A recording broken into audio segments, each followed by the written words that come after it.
Good evening, everybody. Welcome back to my YouTube channel, Asmita's food channel. आणि आजची recipe आहे अंड्याची भुर्जी. आज आपण 3 अंड्याची भुर्जी बनवणार आहे.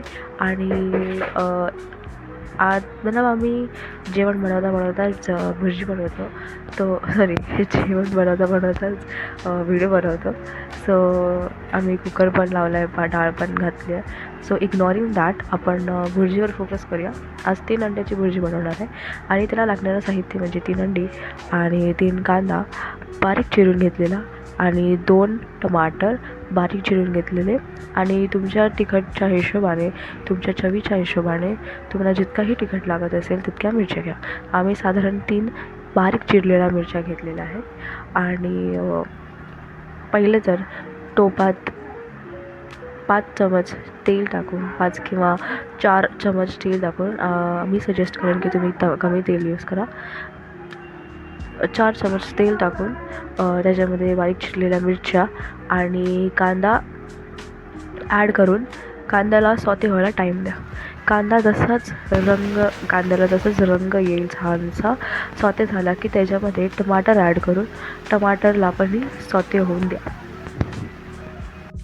तेलाचा चमचा छोटा असेल तर 4 चमच घ्या, पण अगर तेलाचा चमचा मोठा असेल तर 3 मोठे चमच.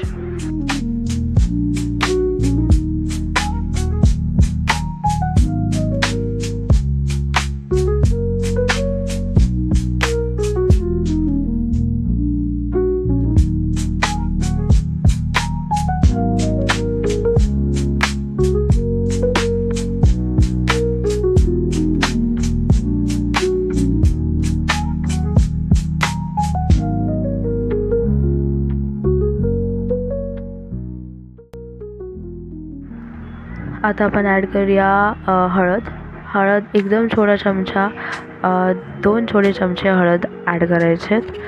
आणि जास्त हळद ॲड नका करू, नाहीतर ते कडू होणार. तर आता आपण धना जिरा पावडर, अर्धा टीस्पून धना जिरा पावडर. आणि मसाला अगेन आम्ही मालवणी मसाला यूज करतो. तर आम्ही आमच्या टेस्टच्या हिशोबाने, आम्हाला जास्त तिखट लागतं तर आम्ही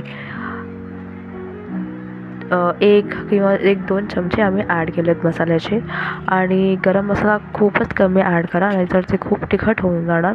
सो एकदम थोडासा, एकदम चिमटीभर गरम मसाला आणि अर्धा चमच मीठ, हे सगळं ॲड करून पहिला त्याला परतू द्या. पहिले जेवढे पण मसाले ॲड केले त्याला परतू द्या, नाहीतर ते मसाले कच्चे राहणार आणि मग काहीच टेस्ट नाही येणार, फक्त तिखट लागणार.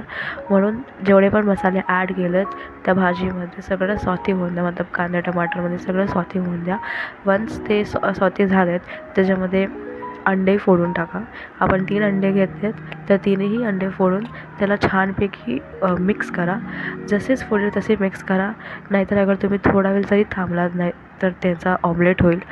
तर त्यांचा ऑमलेट होण्याच्या आधीच त्याला मिक्स करा, सो दॅट त्यांची भुर्जी होईल. अशा पद्धतीने आपली भुर्जी रेडी आहे. गार्निशिंगसाठी तुम्ही थोडं कोरिएंडर म्हणजेच कोथिंबीरवरून गार्निश करू शकतात. खूपच छान टेस्ट येईल. आणि भेटू आपण आपल्या नेक्स्ट व्हिडिओमध्ये.